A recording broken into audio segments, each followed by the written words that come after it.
Selamat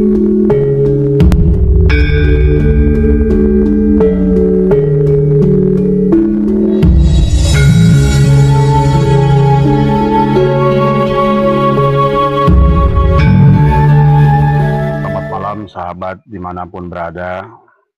Pada malam hari ini Abah akan membawakan judul adalah Habib Yaman adalah parasit makam, ya,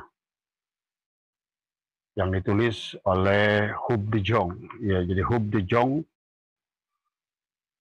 dalam bukunya adalah dari Snok Horgrogne. Snok Horgrogne sudah membuat catatan sahabat bahwa mereka para Habib itu adalah parasit makam. Dalam arti mereka itu memang dari dahulu adalah sudah membuat bisnis makam, ya. Nah, pada kesempatan malam hari ini sebagai pembukaan yang berkaitan dengan ilmu nasab, ya, kalau menurut Abah nasab para Habib ini sudah benar-benar totali adalah rungkad, ya, sudah selesai. Dengan landasan yang pertama karena mereka tidak bisa membuktikan dengan kitab sejaman, ya. Yang kedua adalah tidak ada bukti arkeologi yang bisa mereka buktikan bahwa keberadaan mereka ataupun dari kitab sejarah, ya. Yang keduanya adalah tidak bisa menjawab tesis Kiai Imad dalam bentuk antitesis, ya, sampai hari ini. Adapun para ulama-ulama itu adalah hanya memberikan komen kepada tesisnya Kiai Imad, tapi tidak memberikan jawaban secara sebenarnya. Dan yang ketiga adalah kita sudah mafhum bersama bahwa tidak ada bukti tes DNA, ya, karena mereka tidak percaya dengan tes DNA, ya, mereka tidak percaya kepada tes DNA, apalagi kita yang menolak Habib ini adalah yang tidak mau melakukan tes DNA.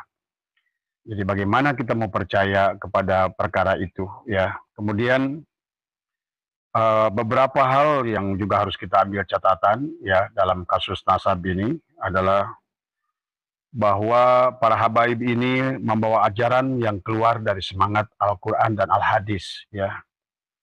Karena yang ditonjolkannya kalau kita lihat dalam kitab-kitab sejarah, ya, dalam buku-buku sejarah, ya, bahwa mereka adalah mempertontonkan feodalisme, ya. Mereka ada kasta-kasta, maka tentu ini akan menjadi berbenturan pada saat mereka ada di wilayah Republik Indonesia, yang mana kita sudah hidup bersama, kesetaraan, saling hormat menghormati, saling menghargai, ya sahabat, ya. Kemudian juga ajaran doktrin, ya, yang mereka berikan. Barangkali dulu doktrin semacam ini adalah sah-sah saja. Tetapi pada saat Gen Z sekarang, yang mana anak muda sekarang itu selalu akan mencari bukti dan meminta bukti, maka kalau menurut Abah bahwa kalaupun Kiai Imad tidak menulis kitabnya sekarang, satu saat nanti akan tetap mereka akan dituntut oleh anak-anak muda adalah bukti. Jadi tidak bisa seperti orang tua dulu asal terima saja, ya. Nah, yang ingin Abah jelaskan pada malam hari ini adalah setelah mempelajari lebih jauh adalah hanya sebatas masukan, ya, tambahan informasi, bukan untuk mengadu domba, tapi hanya sebatas menyampaikan fakta yang harus diketahui tentang siapa mereka itu. Nah, di dalam pencerahan yang disampaikan Kiai Haji Nur Ihya, Abah belum dapat kitabnya, ya, dalam kitab An-Nahrul Maurud, ya. Memang, ya, para Habib ini ada menulis kitab yang ditulis oleh Habib Umar Idrus Al-Habsi, ya. Dalam kitab An-Nahrul Maurud ini seolah-olah dibolehkan membuat makam palsu, sahabat, ya. Nah, inilah jangan aneh kalau hari ini bahwa mereka adalah di mana-mana membuat makam-makam palsu, ya, atau mengakui makam-makam yang sudah tua yang kemudian dibaluikan. Yang tujuannya adalah kembali sebagaimana Horgrogne katakan di dalam yang ditulis oleh Hub de Jong adalah bahwa Habib itu parasit makam. Memang dari dulu adalah mereka adalah selalu berkaitan dengan makam, adalah ada bisnis makam ya. Sehingga ratusan makam yang sekarang sudah dibaluikan, bahkan sekian ratus makam juga sudah dibuktikan banyak yang kosong ya. Dan belum lama sahabat, dari video yang di-share oleh Kiai Nur Ihya bahwa sekarang bahkan di Lombok ada makam Rasulullah tadi ya.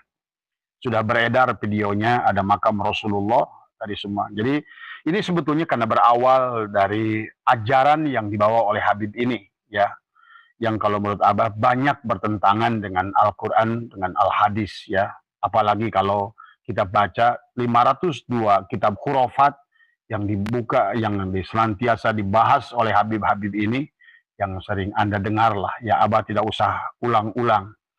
Karena begitu banyak doktrin-doktrin palsu yang mereka bikin tadi semua, dan tetapi dulu mungkin boleh-boleh saja, tetapi bagi anak sekarang yang namanya sudah terbuka wawasannya, tidak bisa menerima lagi seperti anggapan-anggapan demikian ya. Nah, kemudian juga termasuk di Pati ada makam Habib Utsman bin Yahya ya. Ini barangkali harus dicek ya. Kalau seandainya memang tidak ada pemakaman Habib Utsman bin Yahya di Pati, itu sebaiknya dibongkar saja karena gedungnya juga sudah mewah ya. Karena memang mereka itu adalah benar-benar, kata Senokor Gronyo, adalah parasit makam ya, memang berbisnis dengan makam. Bahkan Anda tahu makam Mbah Priok ya, yang Anda selalu banyak kunjungan orang, udah deh, mungkin ribuan orang yang berziarah ke Mbah Priok.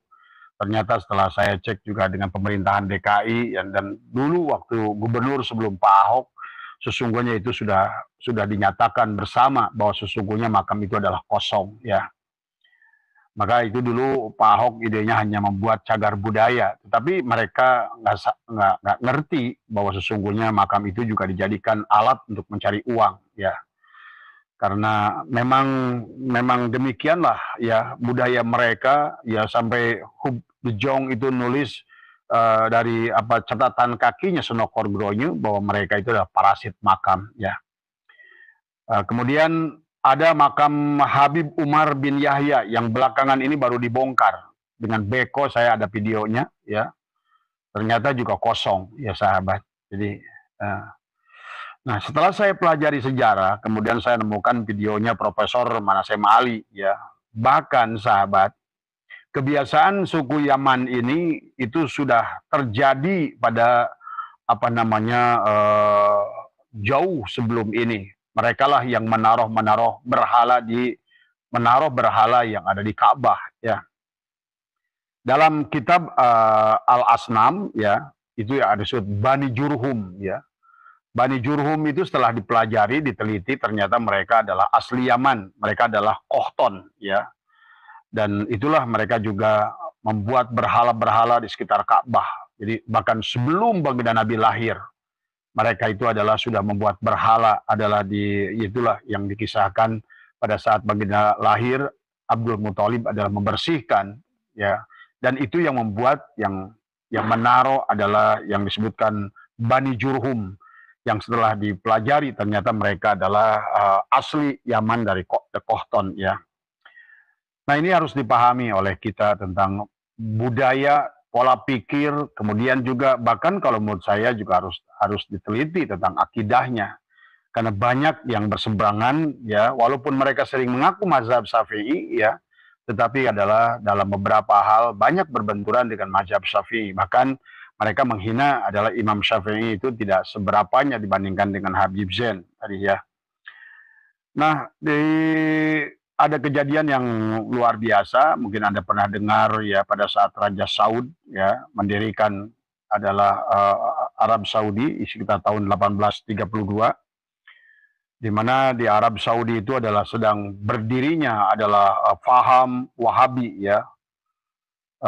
Kemudian pada saat itu keluarga Sayyid dan Syarif adalah oleh Wahabi ya, oleh Saud dan antek-anteknya saat itu dikejar-kejar, dan ada sebagian malah ada yang menyebutkan genosida ya, genosida tadi mereka banyak yang, nah dikisahkan itulah orang-orang Arab Hizaj yang lari ke Indonesia tadi karena terjadinya itu sekitar tahun 1832, berarti nggak jauh setelah terjadi perang di Penogoro 1825, 1830.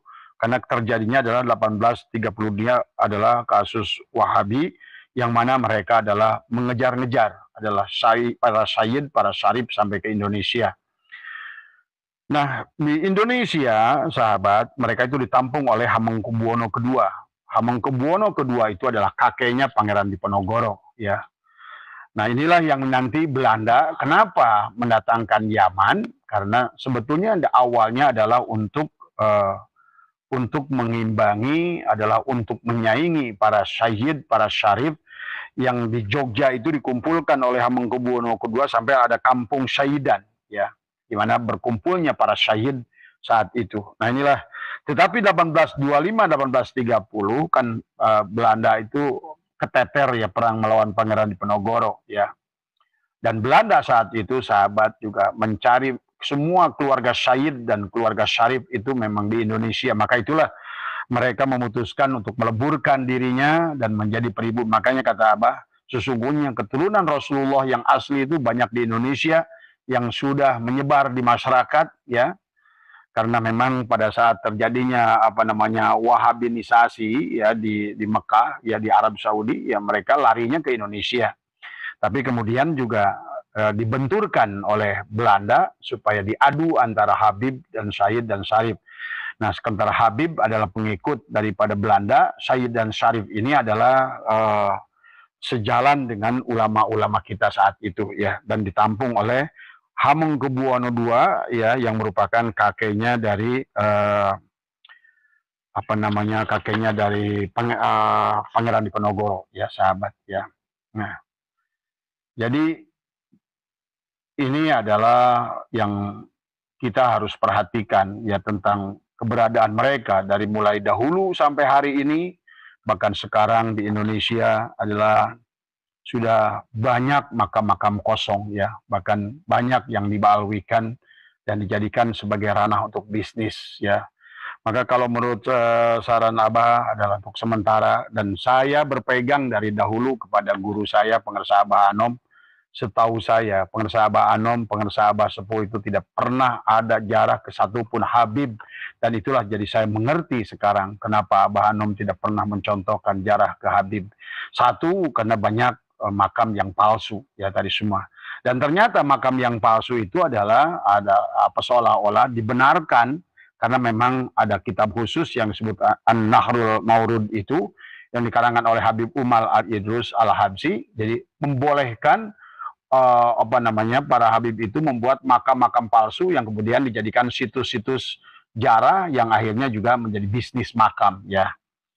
Dan Anda menyaksikan bagaimana dan ada satu organisasi yang dibuat Lutfi bin Yahya, ya, yang menyuruh siapa tuh Habib yang menjadikan asistennya yang badannya penuh dengan tato itu untuk mengurusi makam di seluruh Indonesia, ya. Akhirnya di Sunan Ampel, di Sunan Derajat, di mana adalah makam-makam itu adalah dibalwikan.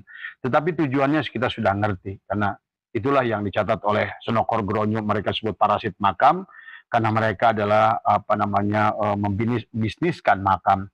Saya kemarin ada tamu, ya, dari Sukabumi, dia berkata bahwa dia bilang, "Bah, itu kenapa makam Habib itu masih laku? Karena ada makam yang bisa mendatangkan keberkahan." Saya bilang itu hanya sangkaan saja. Karena saya mendapatkan satu kasus, ya, sahabat, itu juga terjadi di Basrah, ya. Dulu, ya, ada sebuah makam yang betul-betul mustajab bahasanya, gitu. Orang yang datang ke sana diijabah doanya. Sampai ratusan tahun, ya, sahabat, ya, ratusan tahun. Kemudian setelah sekian ratus tahun, datanglah seorang aulia di situ yang sangat kasaf, ya, dan dia berkata kepada kuncen di sana dan orang-orang yang ziarah di situ, "Apa yang kalian lakukan di sini? Melakukan tawasul di sini, melakukan doa di sini. Saya melihat di dalamnya itu hanyalah seekor anjing yang dimakamkan di sini." Tapi kata mereka, "Ini makam ini